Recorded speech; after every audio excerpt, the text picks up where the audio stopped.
The American dream has changed, bro. You hear me? Y'all gotta understand this is what my American dream is.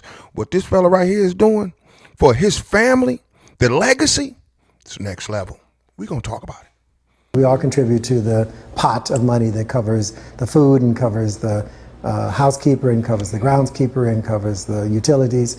The story behind this mansion is just about as stunning as the home itself. I built this house not just for my immediate family, but for my extended family, including friends. Reggie Van Lee was a performer in the Alvin Ailey Dance Company. The Harvard graduate recently retired as an executive vice president at a Houston consulting firm. He moved out of his home in River Oaks after building this 20,000 square foot estate for himself, his three sisters, and their families. There's a hair salon for my sisters. The pool is for the grandkids. That's why the 59-year-old says he built this house so their family could make many memories together. As much as people say, oh, that's so nice of you to do this for your sisters, they have no idea the joy I get myself. Well, this is my favorite room. It's a small church inside the house. This wing sort of resembles a fancy apartment building hallway. Here you'll find doors that lead to private living quarters. Our front door is red. We each have a kitchen. We have a living room. We have a washer-dry area. And we have 2 bedrooms, 1 master and a guest. And then each of those have bathrooms, separate bathrooms. You arrive at the master suite on a separate side of the home. And in 1976, this little black boy from Sunnyside said, I'd like to have a family compound someday. We all contribute to the pot of money that covers the food and covers the housekeeper and covers the groundskeeper and covers the utilities. They're talking about it in hopes of encouraging other families to follow suit, even if on a smaller scale. I think other people should do that. I think if we did more of that, we'd have more happiness in the world. Now that's what I'm talking about. Shout out to Boosie, because Boosie on this level too. This is the world we need to be living in, fellas. Black men, strong men, not even just black men. I'm making this for all men, bro. Man, get your family together, man, and put everybody close, man. We all knew what the big mama is. This is what we don't see these no more, man, because we don't got no real big daddies no more, man. Y'all using big daddy just for sexual purposes. Man. There was a reason why we used to call someone big mama and big daddy. Big daddy don't got carried away.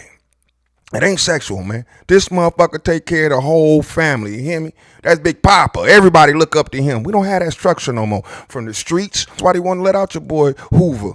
The streets, them bitches is unorganized. Big Papa ain't in there to organize it. Everyone has an organization but us. This is why I didn't want to put my white folks in it. Everyone has an organization but us. We everywhere. There's not one shot caller. You go to one shot caller and every other gang in the world and everything else, it's one shot caller. He say, man, bow down. But we divided and conquered, so spread out. And this is why we going through this. It's time for us men to come together and build us a compound. Put our lectures back together, you know what I mean? Put the discipline, the morals back into the neighborhood. You feel me? We can't just start off with a neighborhood. You got to start now. I'm going to start showing y'all my compound. You feel me? That's what I'm doing. I'm building me a compound. That's what my content is really going to be. For y'all, at the end of the day, can see how this shit goes down. Put the family together. I'm bringing my family together piece by piece. You know what I mean? I had to hustle and hustle and hustle. But at the end of the day, it's where it ain't stopped. You know what I mean? At the end of the day, man, like I always tell a motherfucker, boy, rich people don't worry about money, man. They worry about time.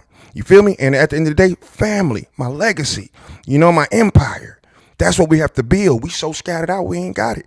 And so the ultimate goal, it don't have to be on this level. You can do it in apartments, man. We have to be together. There's got to be one person door we knock on and say, hey, Jabba, we've been having villages and a king at the top forever.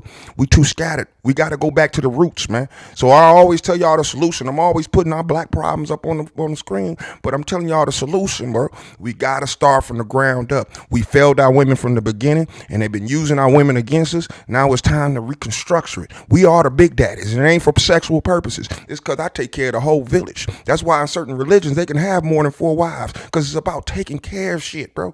You might not understand the context. You take your narrative out of it, but I'm telling you the American way, my way, baby. You know what I mean? I'm not no prophet or nothing like that, but it's time to put our family together. We need a big daddy, a granddaddy, then there's another legacy, the third, the fourth. We ain't doing that. You know what I mean? Where's all the juniors and the seconds and the thirds? That's why it's so important for a bloodline. The more people with a bloodline, the more orchestrated they are. When you seen King Harry's the thirds, they going off his ideology. and it trickles all the way down. We don't have any ideology. The folks and the disciples, they used to have an ideology. To Hoover gone, and now it's all split up. Boy, they out here banging and cracking heads. These boys used to go to school and classes and write scriptures and really read. So it looked at, you didn't understand what that gang started from. It ain't just to kill and all that. Like all these gangs, it started once you start taking their head out, and that's when all the killing and banging start coming. Even Crips and Bloods, it started off being a unity of like Black Panthers, a peace. Y'all got to give you our history, but I'll do all that on this page, man. You got the Bunchy and all of them. It started from, we got to control our own and patrol our own community. But then after you took them out the household and took them out of the leaders who had everybody in control, it turned into chaos. The motherfucking blueprint. Divide and conquer, get the boss up out of there, 1994 crime bill, and then we gonna turn to chaos. Y'all gotta wake up and understand what's going on. So with the point of me showing this, y'all, this is what we gotta do, bro. Y'all don't understand it from the hood level? Go look at Boosie. And it don't have to be all that much money, my dude. You can start building. That's why we have to go back to trading and start building, learn to build, bro. You know what I'm saying? I'm from the country, dog. I look up to niggas with no shoes with all the money. He ain't got all the flashy shit, nigga. You feel me? My big daddy was a motherfucker who had land and fed cows and walked barefooted around his big pocket full of fucking money. Nigga sat on gas and oil, my nigga. You feel me? He kept the family together, but when he died, we lost. Well, there's no Junior. Junior got on crack.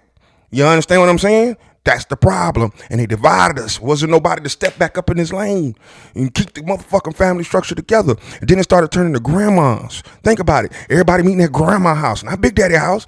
Grandma and them house. Think about that. Nothing but emotional energy going around. And we start learning that shit, seeing it and growing up as boys, we start feeling that shit. But then, this is, I can't, y'all, look. At the end of the day, like I tell y'all, man, y'all got to wake up, man. This is where I come together, man. The end goal, I don't want to talk y'all ear off all day because y'all know I can. Y'all know where to go to for all the long talks and the conversations and much more. But right here, we going to do what I do. You know what I'm saying? Make it quick, early morning, rant about, let's come together as black men, dog. And as men, period. I ain't going to keep saying black men, but us black men, we have our issues. That's why I keep saying it. And I'm black. So I'll try to talk to everybody. But at the end of the day, bro, as men, we already got to get our legacy back together, man. For real, bro. These boys growing up with the woman's last name, man. Nah, man. Put it back together. You go outside, you represent me, son. You represent this family, son. That's what, remember them days now. They don't got no represent no more. That's why these kids out here, I don't give a fuck. You got to represent us, my boy. The morals, represent them Rylands, my boy. Make us look good. For people don't understand, people... Like I treat them people good, you feel me? Because they good people. They come from good family. Just like when you go date a woman, that woman come from a good family. It makes it easy. You know what I'm saying? We've been doing that back in the household. This family gives this woman to this family because they come from good structure, so it end up working. But we have a little bit more freeway. But at the end of the day, we don't have the big daddies. Let's bring back the big daddies. If y'all understand what I'm saying, y'all comment below, man. This is my morning rant, and you already know how I end my video. Cheerio.